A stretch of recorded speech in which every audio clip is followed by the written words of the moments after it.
ബസുമതി റൈസും ചിക്കനും ഉണ്ടെങ്കില് നമുക്ക് ശടപടേ പറഞ്ഞിട്ട് ഒരു കുക്കർ ബിരിയാണി ഉണ്ടാക്കിയാലോ? അതിന് വേണ്ടിയിട്ട് ആദ്യം തന്നെ വെളിച്ചെണ്ണയും കുറച്ച് നെയ്യും കൂടെ എടുത്തിട്ടുണ്ട്. അതിലേക്ക് പട്ട, ഗ്രാമ്പൂ, ഏലക്കായും കൂടെ ഇട്ടിട്ട് നല്ലോണം ഒന്ന് മിക്സ് ചെയ്തെടുക്കുന്നുണ്ട് ട്ടോ. ഒരു ഫ്ലേവറിന് വേണ്ടിയിട്ട്. എന്നിട്ട് നമ്മള് ഉള്ളി എടുക്കുന്നുണ്ട് ട്ടോ. ഞാൻ ഇവിടെ 2 വലിയ കഷ്ണം ഉള്ളിയാണ് എടുത്തിട്ടുള്ളത്. എന്നിട്ട് അത് നല്ലോണം ഒന്ന് വഴറ്റി ഒരു ഗോൾഡൻ ഷെയ്ഡായി വരുന്ന വരെ നല്ലോണം ഒന്ന് വഴറ്റി കൊടുക്കുക ട്ടോ. എന്നിട്ട് അതിലേക്ക് ഇഞ്ചി വെളുത്തുള്ളി പേസ്റ്റും മുളകും തക്കാളിയും ക്യാരറ്റും കൂടെ ആഡ് ചെയ്യുന്നുണ്ട് ട്ടോ. ക്യാരറ്റ് നിങ്ങൾക്ക് ഇഷ്ടാണെങ്കില് മാത്രം ആഡ് ചെയ്താ മതി ട്ടോ. ഞാൻ നെയ്ച്ചോറ് ഉണ്ടാക്കാന്നുള്ള ഒരു തയ്യാറെടുപ്പിലായിരുന്നു. അപ്പൊ അതിന് വേണ്ടിയിട്ട് അരിഞ്ഞു വെച്ചതാ. അപ്പൊ പിന്നെ ഞാൻ ഇതിലേക്ക് അങ്ങ് തട്ടി ട്ടോ. എന്നിട്ട് ആവശ്യത്തിനുള്ള മസാലകൾ ട്ടോ. ഉപ്പ്, മഞ്ഞപ്പൊടി, മുളക് പൊടി, മല്ലിപ്പൊടിയും കൂടെ ആഡ് ചെയ്യുന്നുണ്ട് ട്ടോ.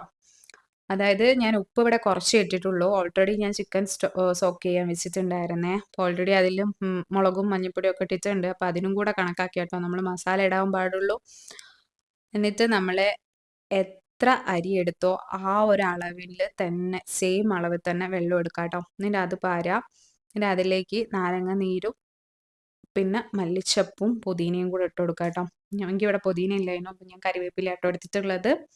എന്നിട്ട് നല്ലോണം ഒരു 3 മിനിറ്റ് നേരം ഒന്ന് ജസ്റ്റ് ഒന്ന് കുക്ക് ചെയ്യാൻ വെക്കാട്ടോ.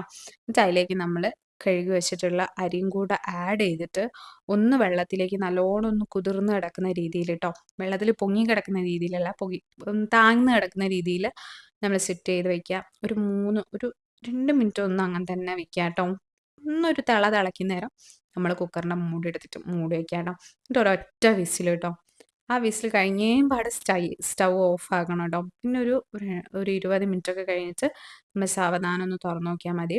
അഥവാ വെന്തിട്ടില്ല എന്നുണ്ടെങ്കില് അങ്ങനെ തന്നെ മൂടി വെക്കുക. ഈ ആവിയിൽ അതങ്ങ് വെന്തോളൂ ട്ടോ. അപ്പൊ നമ്മളെ ക്വിക്കായിട്ടുള്ള ഈ കുക്കർ ബിരിയാണി റെഡി ആയിട്ടുണ്ട്.